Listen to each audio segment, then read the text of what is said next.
দেখুন দাদা, কিছু না একটা উপায় বের করতেই হবে আমাদেরকে, নাহলে খুব সমস্যায় পড়ে যাব। কারণ এই মুহূর্তে দাঁড়িয়ে আমার কাছেও কোনো কাজ নেই, ওর কাছেও কোনো কাজ নেই। বলছে আমার মাথায় একটা প্ল্যান আছে। এক্সিলেন্ট, প্ল্যানটা ভালো, কিন্তু খুব রিস্কি। কিছু ভুল হলে কিন্তু খুব বড় বিপদে পড়বো আমরা। শ্রী, বলছিলাম এর ছাড়া অন্য কোনো উপায় আছে কি, মানে অন্য কোনো প্ল্যান? দেখো রাজ, আমরা নিজেরা কিছু করতে গেলে সেটা রিস্কি তো হবেই, আর এছাড়া আর কোনো উপায় নেই। বেশ, তাহলে আমি সবটা খোঁজ নিয়ে রাতে দেখা করছি।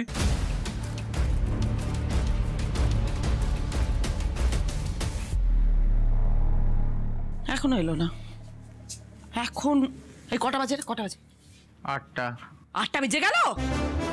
দেখলে 8টা বেজে গেল, এখনো মহারানীর দেখা নেই। সকালবেলা কি 2টা কচুরি খাইয়েছে, ব্যাস সব সমস্যার সমাধান করে দিয়েছে। আরে বাবা, গৃহস্থ বাড়ির বউ, তার কিছু দায় দায়িত্ব থাকে, সে সবকিছু ভুলে গেছে। সঙ্গে আবার রাজকে নিয়ে গেছে, একেবারে দেশোদ্ধার করে ফিরবে। ঠিক বলেছো মা, আমিও দেখছি এই দাদা বিয়ের পর থেকে না তোমার কথা শোনার বেলায় নেই, অথচ বৌদি সব কথা শুনছে। এই বৌদি তো দুপুরে রান্নাটা করে দিয়ে গেছে, আর আমাকে বলেছিল বিকেলবেলা চা করে দিতে, সেটাও করে দিয়েছি। আর এটাও বলেছে যে রাতে এসে রান্নাটা করে দেবে। এখন তো খুব একটা রাত হয়নি, এরকম কেন এরকম কেন? তোরা তো কথা কিসের? হ্যাঁ, তোরা তো কথা কিসের? তখন বৌদি সোনায়ের বউ, তাই না? ছোটর মতো থাকবি, একদম একদম বড়দের মুখে মুখে কথা বলবি না। সংসারে কি বুঝিস তুই? হ্যাঁ, কি বুঝিস? আমাকে ব্যাগটা দাও। ছাড়ো, দাও ব্যাগটা দাও। মনে হচ্ছে এসেছে।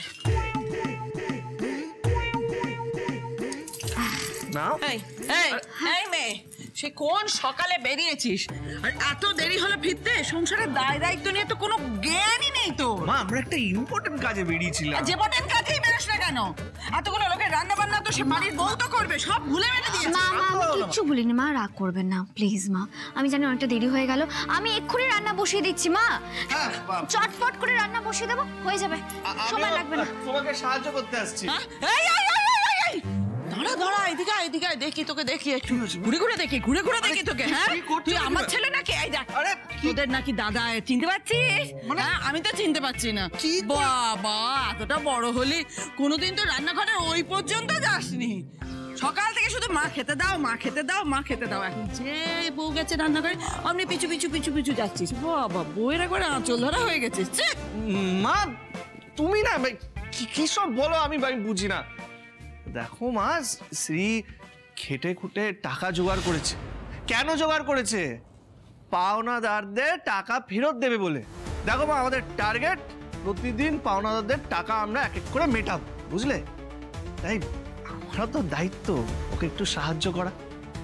আর শোনো মা, এক্ষুনি দেখবে মিষ্টি নিয়ে পাওনাদার আসবে, বুঝলে? টাকা জোগাড় হয়েছে? হাতে পেয়েছে? কোথায় টাকা? কোথায় করছো মা? মানে কিচ্ছু বলতে পারবি না। বৌমা,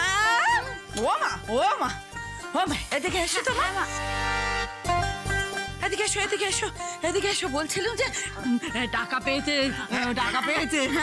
টাকা কোথায়? টাকাটা আমাকে দেখতে হবে তো। টাকা নোটগুলো নতুন না পুরনো? চকচক করছে না? পুরনো নোট আবার চলে না তো, সেই জন্যই আমি দেখতে। হ্যাঁ বাবা, অনেকগুলো টাকা। ঠাকুর দেখেছে, এই জন্য রাগ হয়, হাত থেকে টাকাটা দুম করে নিয়ে নিল। ছেলে স্বভাব একদম ভালো নয়। যত বলি হাত থেকে দেখছি, এই টাকা এখানে ছিল, কোথায় গেল? এই পাতলা, তুই নিয়েছিস? ভ্যানিশ মা, ঠিক যেভাবে এই বাড়িতে টাকা আসে আর ভ্যানিশ হয়ে যায়, এটাকেই তো ম্যাজিক বলে মা। কই রাজ, আমার টাকাগুলো কোথায়? খুব যে ফোন করেছিলে, দাও আমার টাকা দাও। তোমায় কি বলেছিলাম? মিষ্টির প্যাকেট নিয়ে আসতে। দাও আগে আমার মিষ্টি দাও। এই নাও তোমার মিষ্টি, আর দাও আমার টাকা। তোমার টাকা এই গুনে নাও।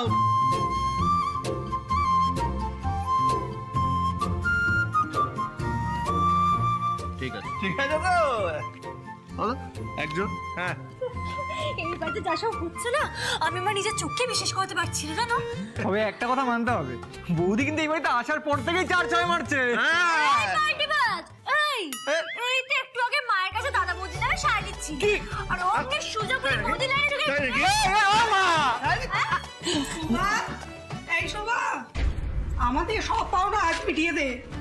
হ্যাঁ, চায়ের দোকানে সবাই আলোচনা করছে তোমার এটিএম বউয়ের নাকি চাকরি নেই। আমার সব কানে এসেছে। শোভা, এই কোথায় আছিস? কিরে, তুই বলেছিলিস বৌমা এলে সব টাকা মিটিয়ে দিবি, দে টাকা দে। না না, বলছিলাম তোমাদের থেকে তো আমি সময় চেয়েছি, 7 দিন সময় দাও, সব টাকা মিটিয়ে দেবো, কথা দিচ্ছি, আর ম্যানেজ করে দেবো সবকিছু। না না না না, আমাদের আজই টাকা চাই। তারপর কবে তোর বউ এখান থেকে চলে যাবে তার ঠিক নেই। কি বললে? কি বললে? বউ চলে যাবে? আমার বউ কোথাও যাবে না, বুঝলে তো? এসব ভুলভাল কথা বলবে না। আর কি বলছে? কি শান্ত করো না নিজেকে, রাখো না, দাঁড়াও। বলছি, আপনারা যদি আপনাদের নামগুলো আমাকে একটু বলেন, এই ডায়েরিতে না সব লেখা আছে, কে কত টাকা পাবেন আর কি। নামগুলো বলুন তো, বলুন আপনার নাম। আমার নাম তপন চ্যাটার্জি। আমার নাম দীপু বিশ্বাস। আমি মনে পিসি। আচ্ছা,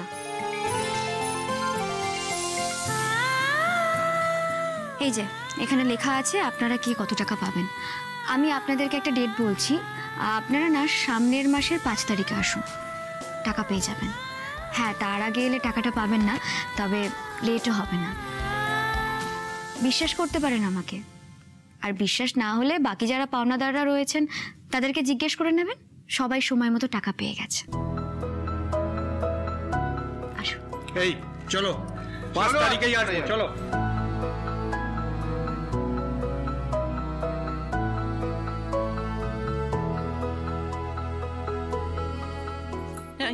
এদিকে আয়, এদিকে আয়। এতগুলো টাকা ওদের কি করে দিচ্ছিস? হ্যাঁ, আর তুই অন্যদেরও টাকা দিবি বলছিস, খালি ডেটিং দিচ্ছিস। আমার হাত থেকে টাকা দেবে, আমার স্বপ্নগুলো কে পূরণ করবে? তুই তো বলতে পারতিস ওদের যে 1 বছর পরে টাকা দেবো, তা নয় টাকা দিয়েই যাচ্ছিস, ডেটিং দিয়েই যাচ্ছিস। মা মা মা মা শান্ত হন মা, এবারে সম্মান যাতে নষ্ট না হয় আমি সেই চেষ্টাই করছি মা। আর মা, আমি যখন আপনাকে কথা দিয়েছি আপনার সব স্বপ্ন পূরণ করব, তখন আমি আপনার সব স্বপ্ন পূরণ করব। এসব কথা নিয়ে এখন আর ভাববেন না, বরং তাড়াতাড়ি ফ্রেশ হয়ে নিন, আমি খাবার বানাচ্ছি। এই তুলি, বাদল, রাজ, ফ্রেশ হয়ে নাও, চটপট রান্না বসিয়ে দিচ্ছি, এক্ষুনি রান্না হয়ে যাবে। মা, ফ্রেশ হয়ে নিন।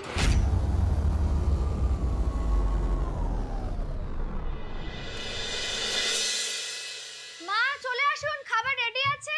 শতরঞ্জিটা কোথায় গেল? এই তুলি, শতরঞ্জিটা আমিও করছি, কোথায় বলো তো? এই তুলি একটা শাড়ি নিয়ে এসো। এখানেই তো আমার কথা। হ্যাঁ, ওরে বাপরে, কি খিদে পেয়েছে। আমি বসি আগে। বসবেন না মা, দাঁড়ান।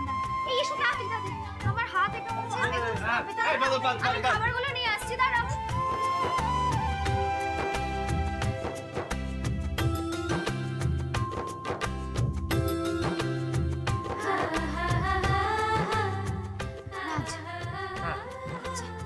মা, বাবা কোথায় বলুন তো?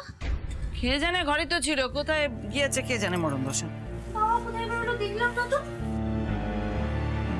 এই তো বাবা চলে এসেছে। বাবা, খেয়ে নেবেন, চলুন, আপনার জন্য অপেক্ষা করছিলাম। আমি খাবো না মা, আমার খিদে নেই।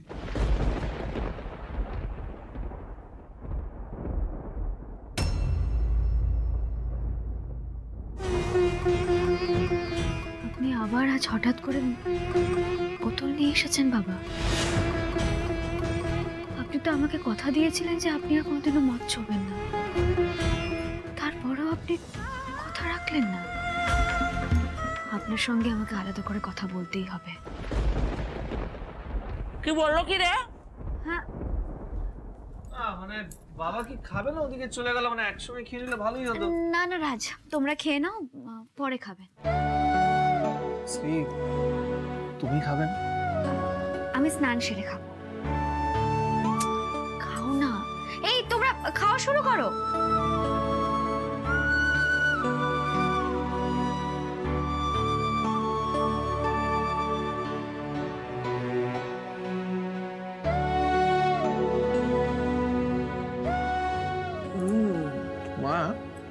রান্নাটা কিন্তু দারুণ হয়েছে বলো। ও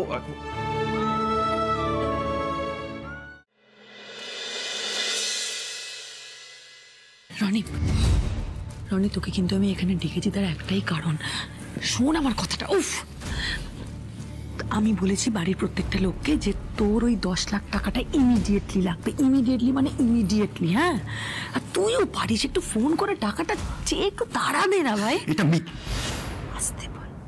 এটা মিথ্যে নয় দিদি, মানে টাকাটা আমার সত্যি সত্যি প্রয়োজন। ওই ছেলেটা যাকে দিয়ে আমি শ্রীয়ের টিপটপের অর্ডারটা করিয়েছিলাম, আর ওই পুলিশ অফিসারটা আমাকে ক্রমাগত ব্ল্যাকমেল করে চলেছে। তোর বন্ধু? এখন সিচুয়েশনটা খুব খারাপ। ওই ছেলেটা থাইল্যান্ডে গিয়ে ফুর্তি করছে আর ক্রমাগত আমার থেকে টাকা চেয়ে পাঠাচ্ছে। আমাকে ও থ্রেট করছে যে টাকা যদি শেষ হয়ে যায় তাহলে ও দেশে ফিরে আসবে, তারপর শ্রীয়ের কাছ থেকে টাকা চাইবে পাল্টি খাওয়ার জন্য।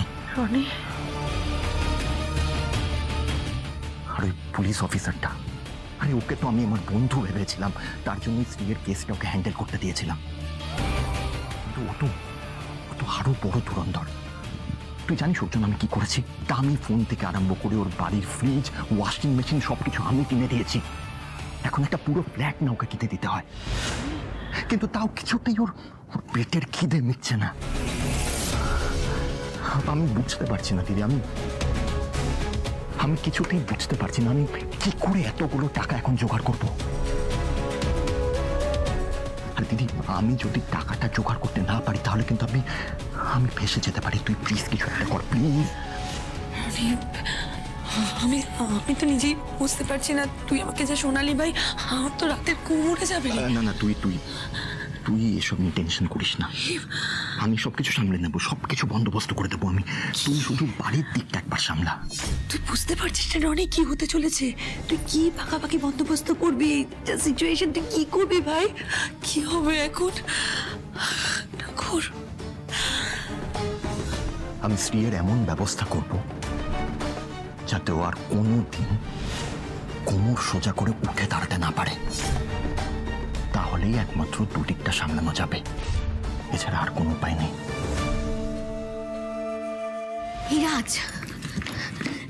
রাজ, উনি কখন আসবেন? দেখো, ওনার সঙ্গে যেভাবেই হোক একবার কথা বলতেই হবে। কি খোঁজখবর নিলেন সবটা তো জানতে হবে নাকি? একটা ফোন করো। বুঝতে পারছি না, এতক্ষণ তো চলে আসার কথা। দাঁড়া আমি ফোন করছি। হ্যাঁ,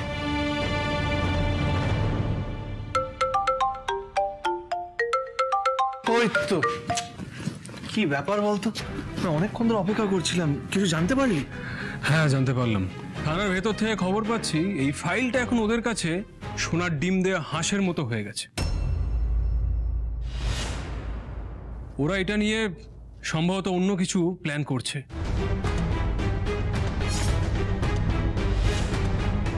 তার মানে আপনি বলতে চাইছেন ওরা চায় না এই কেসটার মীমাংসা হোক? না মানে কে চাইবে না? বলছিলাম ওই যে অফিসার যার আন্ডারে কেসটা আছে, ওর সাথে কথা বলা যায় না? সে এখন এই কেসটা নিয়ে কোনো কথাই বলবে না। তবে হ্যাঁ, শ্রীকে যে ছেলেটা অর্ডার দিয়েছিল তাকে ট্রেস করতে পেরেছি, কিন্তু সে বেটা এখন ফের আর কলকাতাতে নেই।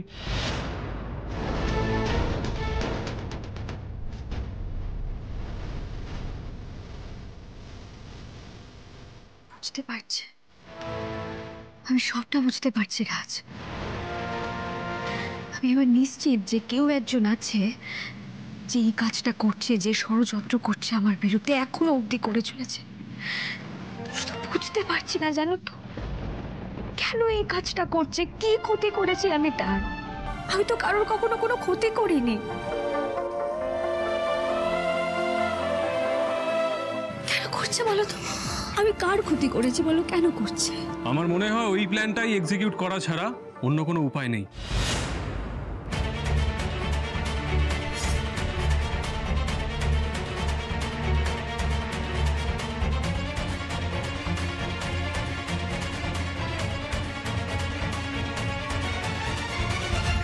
শোনো না, সবার আগে না ওই থানার যিনি ওসি রয়েছেন তার সঙ্গে একবার দেখা করাটা প্রয়োজন, কারণ ফাইলটা তো ওনার কাছেই রয়েছে। তাই যেভাবেই হোক আমাকে ওনার কাছ থেকে সবটা জানতেই হবে। কিন্তু কি করে জানবে তুমি শ্রী? ও যদি সৎ না হয় তাহলে তো আমাদের কিছুই জানতে দেবে না। আর তাছাড়া আমাদের বলবেনই বা কেন? একটা উপায় বের করতেই হবে, যেভাবেই হোক। সমস্যাটা যখন আমার, তখন আমাকে এই সমস্যার সমাধানের পথ খুঁজে বের করতে হবে। আচ্ছা রাজ, আমি এখন আসি রে। শ্রী, দুম করে কিছু করার আগে ভালো করে ভাবনা চিন্তা করে নিও। একটু কিছু ভুল হলেই কিন্তু খুব বড় বিপদ হতে পারে। একদম ঠিক বলেছিস। একসাল দাঁড়া, বুঝলাম মা, আমি ওকে একটু এগিয়ে দিয়ে আসছি, ঠিক আছে? আর ওই অফিসারের ব্যাপারে একটু জানার চেষ্টা করছি, ঠিক আছে? চল সাবধানে চল চল।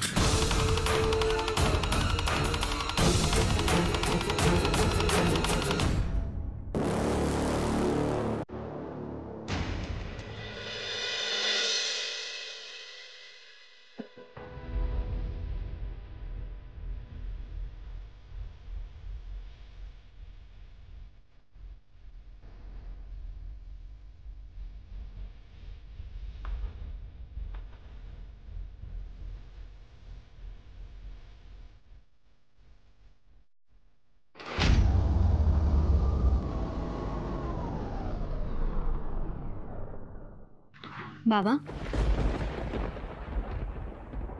খিদে পেয়েছে তো? খাননি কিছু?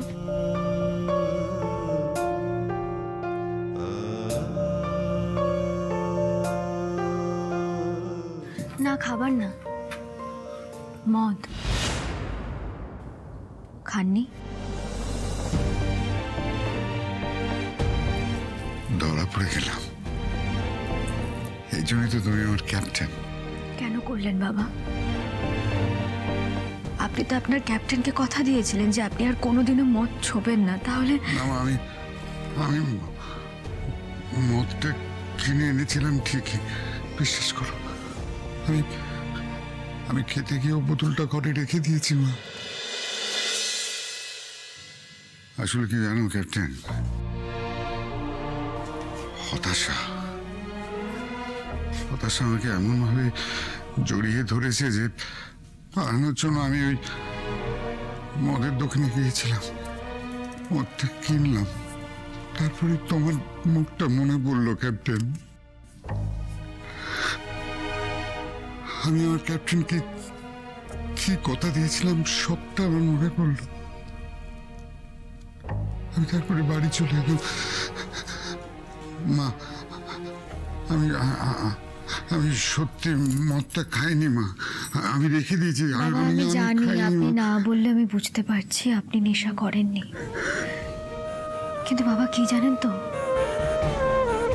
এভাবে পালিয়ে বেরিয়েও কিন্তু জীবন থেকে বাঁচা যায় না বাবা। কোনো লাভ হয় না বাবা পালিয়ে। লড়াইটা তো সবসময় সামনে দাঁড়িয়ে লড়ে যেতে হয় বাবা।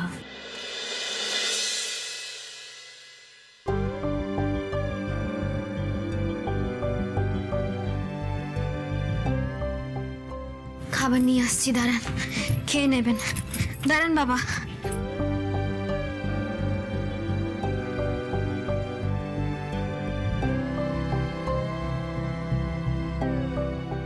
বাবা আসুন, বসে পড়ুন, আসুন আসুন আসুন। সবটা রেডি করে রেখেছিলাম আপনার জন্য।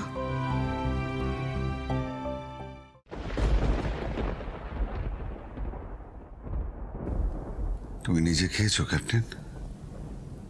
আমার তো মনে হয় না। আপনার জন্য তো অপেক্ষা করেছিলাম। আমি তো এবারের বউ বাবা।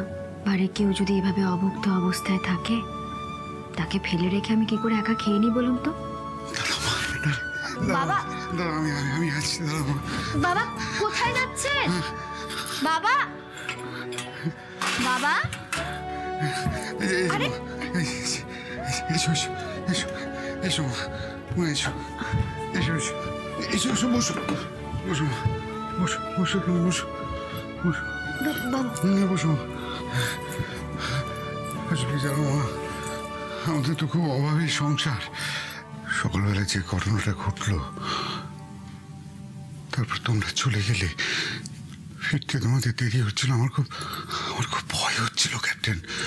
তোমরা ফেরার পর তোমার সাথে সুমন আমার অশান্তি করে।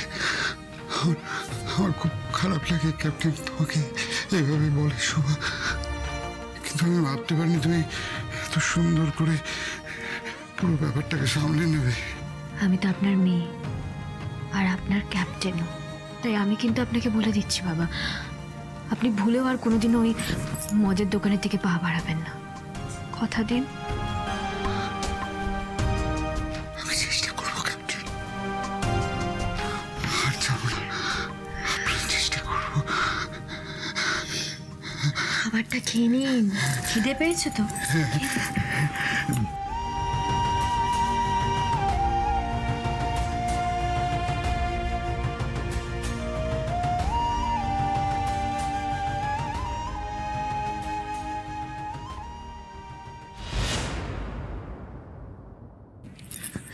রাজ, শোনো শোনো শোনো, বলছিলাম ওই অফিসারের ব্যাপারে আমি কয়েকটা ইনফরমেশন জোগাড় করে এনেছি। নাম্বার 1, ওনার 3টে ফোন নাম্বার আছে, তার মধ্যে একটা পার্সোনাল, সেই পার্সোনাল নাম্বারটা আমি জোগাড় করে নিয়েছি। কিন্তু বুঝতে পারছি না যে জোগাড় করে লাভটা কি। আর ফোন তুললাম, ওনাকে ফোন করলাম আর জিজ্ঞেস করলাম যে সব সত্যি সত্যি বলে দিন, সেটা তো হবে না। আর তাছাড়া উনি হলেন একজন অফিসার, আর পুলিশ স্টেশনে গিয়ে তো আর ওনাকে জেরা করা যায় না, তাই না? রাজ, খুব ভালো হয় যদি ওনাকে ওই ফ্ল্যাটে, যেই ফ্ল্যাটে আমাকে অর্ডারটা দেওয়া হয়েছিল, সেখানে ডেকে আনা যায়। ওই ফ্ল্যাটেই তো পুরো নাটকটা হয়েছিল।